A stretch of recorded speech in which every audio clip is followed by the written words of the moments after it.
in countries that are working on UFO files. We've been very instrumental in this. I work with people at the Vatican, the French government.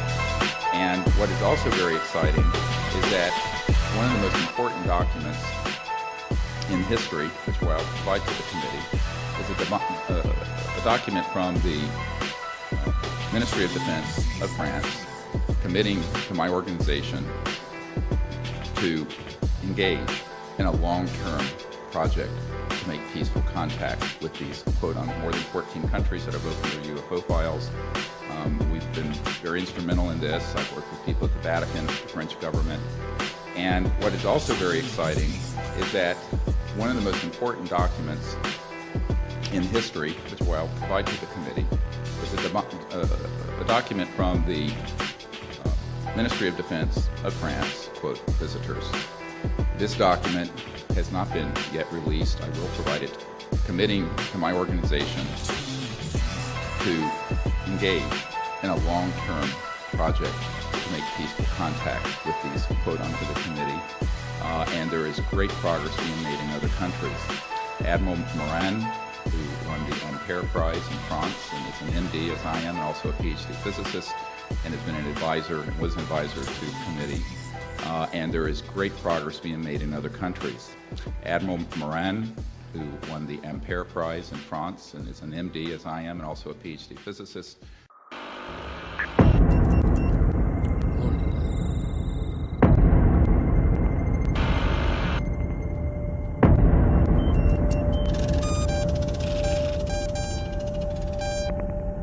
Open your mind.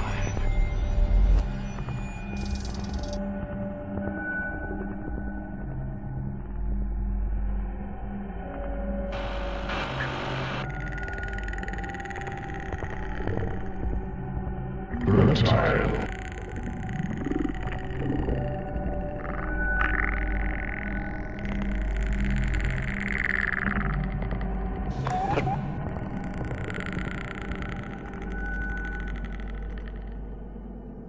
The stranger within.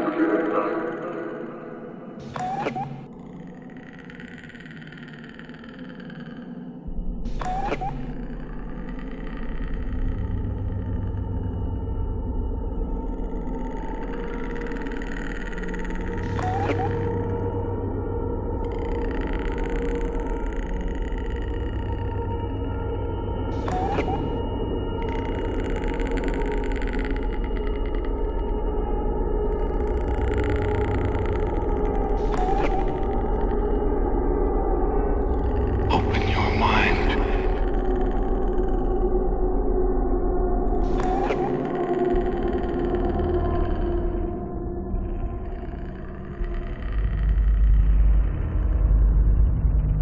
The stranger within.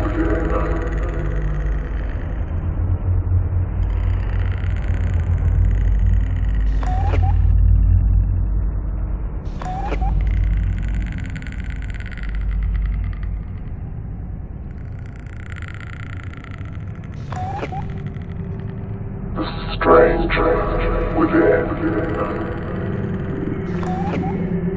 Versatile.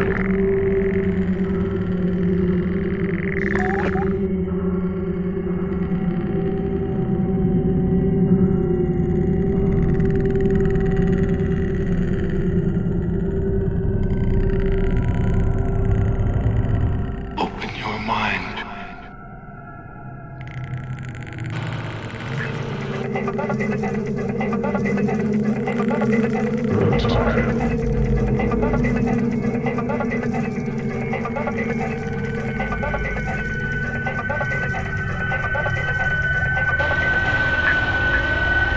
Hello? Hello? Are you there? Hello?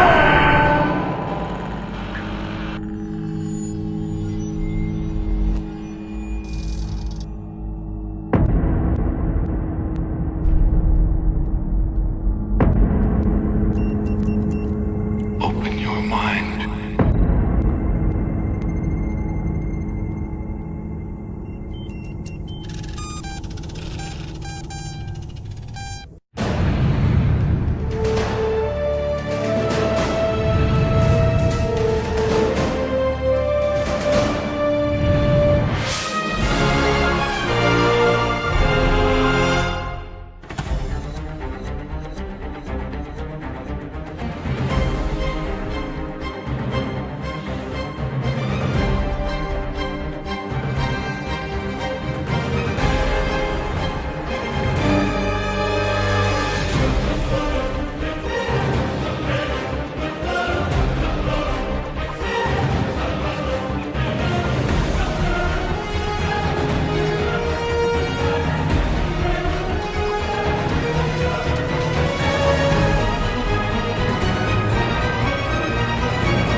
But is it a clone or not?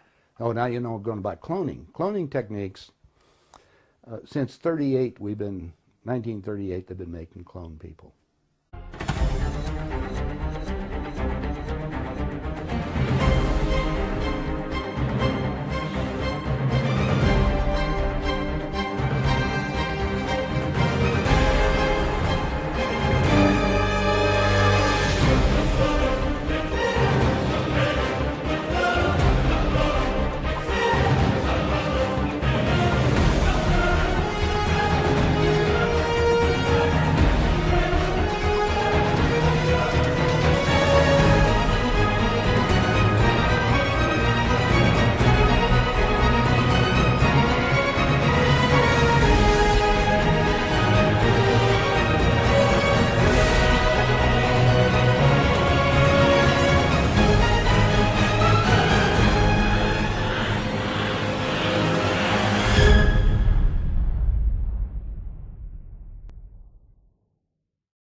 In Russia as well as in the West, research has been underway for many years in biological synthesis, that is, artificial life forms.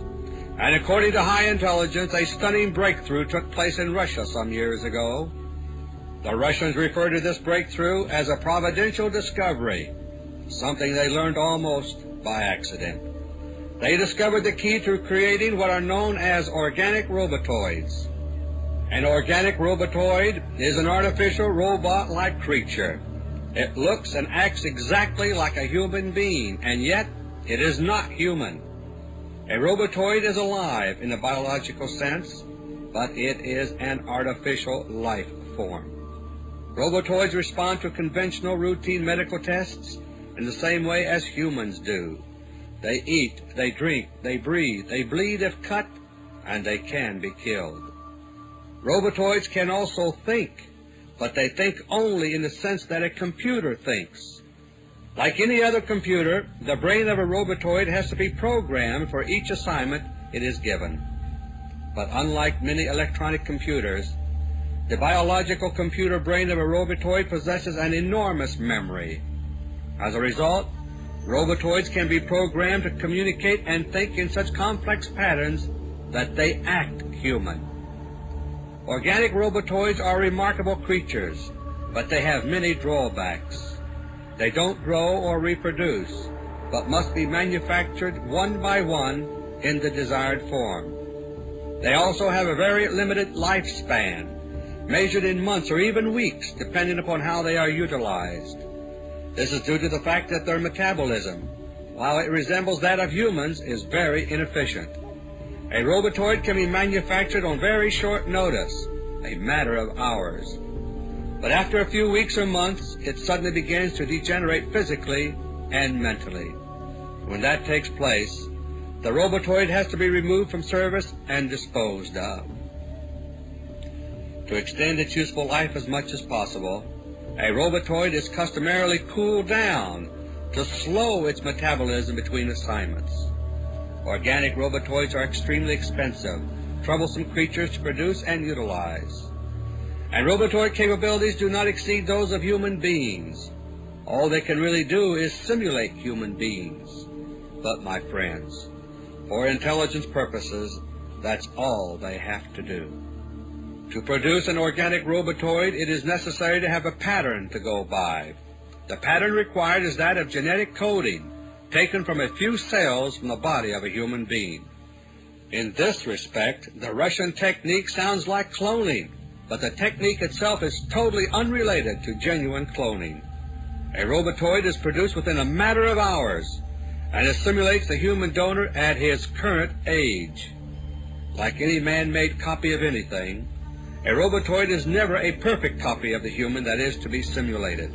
There's always small discrepancies in appearance and behavior, but these are seldom great enough to arouse any suspicion.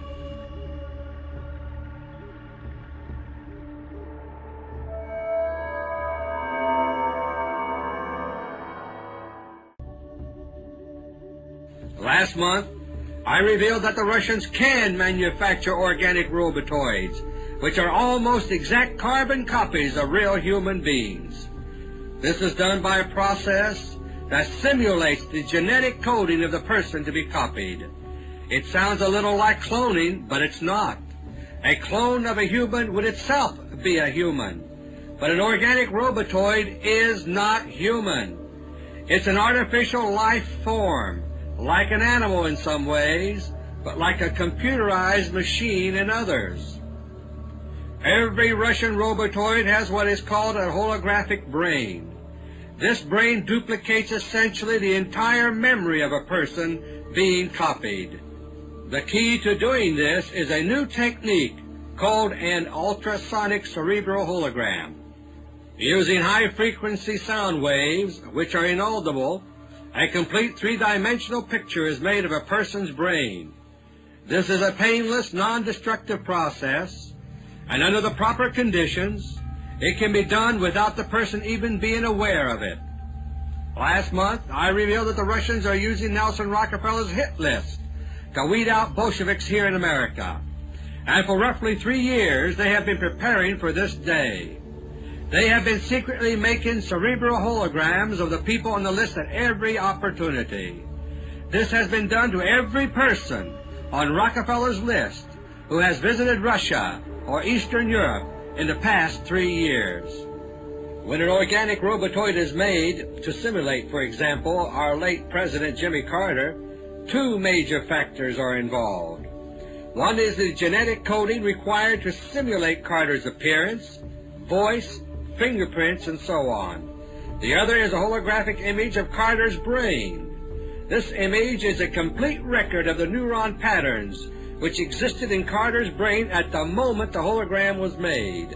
Therefore, it contains all of the memory and knowledge Carter had up to that moment. When a Carter robotoid is made, the biological computer in its head is caused to form according to the holographic record of Carter's brain. However, certain portions of the robotoid computer are caused to deviate from the holographic record. The end result is a biological computer which has to be programmed, but which contains essentially all of Carter's memory, involuntary mannerisms, and the like. As a result, a Carter robotoid will automatically do certain kinds of things without the need for specific programming. For example, a Carter robotoid will seem to recognize old friends. That's because the computer memory of the robotoid reproduces Carter's memory of that friend. The holographic process puts it there automatically without the Russian programmers even having to know it's there.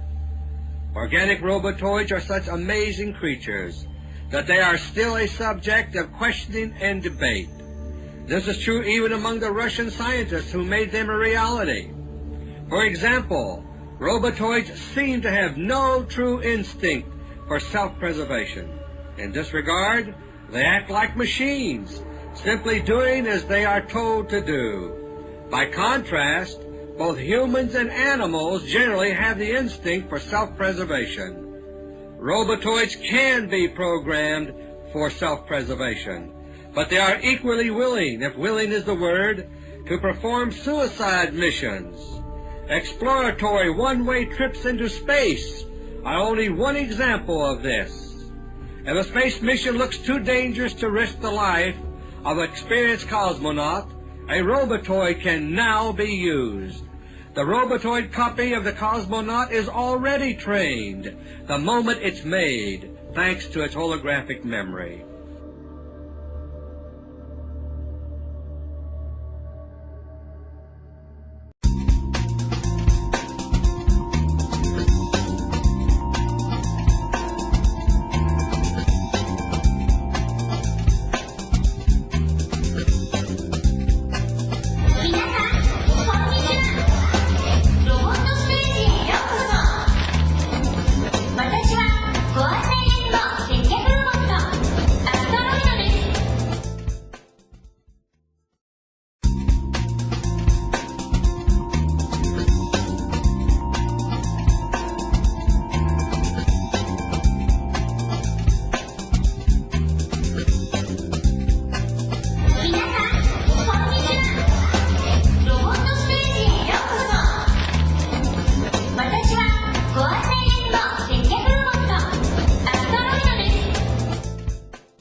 look at yourself, you're ugly. When you touch yourself, you're hot. I'm getting old. I'm getting fat. And I don't believe in God. My mother is dead. My father is dead. I'm gay. I'd like to be a poet. This is my house. Es como estar en el plató de la película Transformers. Pero aquí la ficción es realidad. La empresa japonesa Suidobashi Heavy Industry creó un nuevo juguete gigante, Kuratas. Ese es el nombre de este robot que llega a una velocidad de hasta 9 kilómetros por hora. Puede comandarse a través de un teléfono con 3G o ser piloteado por un humano desde una especie de cabina.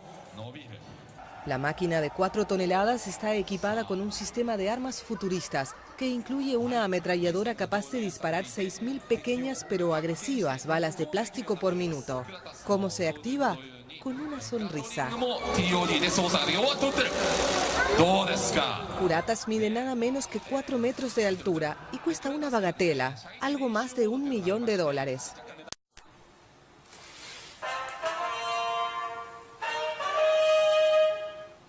Sous Louis XIV, dans la grande ville de Paris, le cardinal prépare un mauvais tour.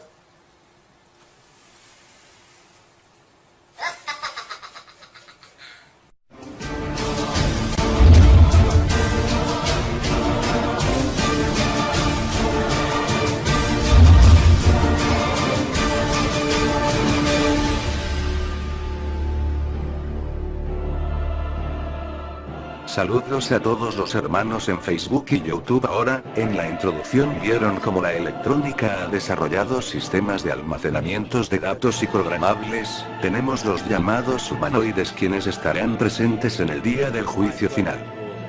Pregunta: ¿con qué objetivo? Con el único y exclusivo objetivo de matar a todo aquel que no adore ni le rinda culto a estos programables humanoides y androides, como en los tiempos de Nabucodonosor adoraron a estatuas. En estos últimos tiempos todos serán obligados a implantarse un microchip en la mano derecha o en la frente, liderado por un humanoide y miles de androides imponiendo su sistema satánico. Veamos las escrituras. Apocalipsis 13, versículos del 11 al 18 según el contexto. Léanlo en sus casas, que la palabra de Dios hablará por el Espíritu Santo de Dios a sus vidas.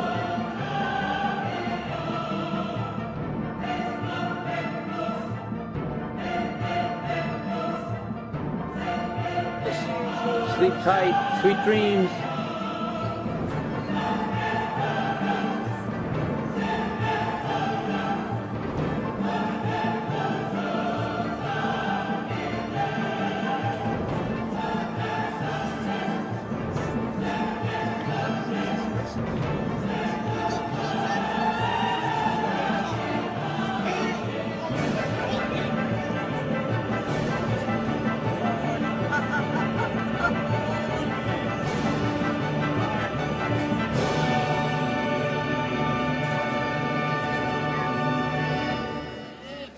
Mi hermano, esto no es juego. Este sistema del 666 y los Illuminatis ya tienen inclusive el poder religioso total, me refiero del Vaticano, ahora liderado por los Illuminatis, y vendrá el anticristo de esta iglesia.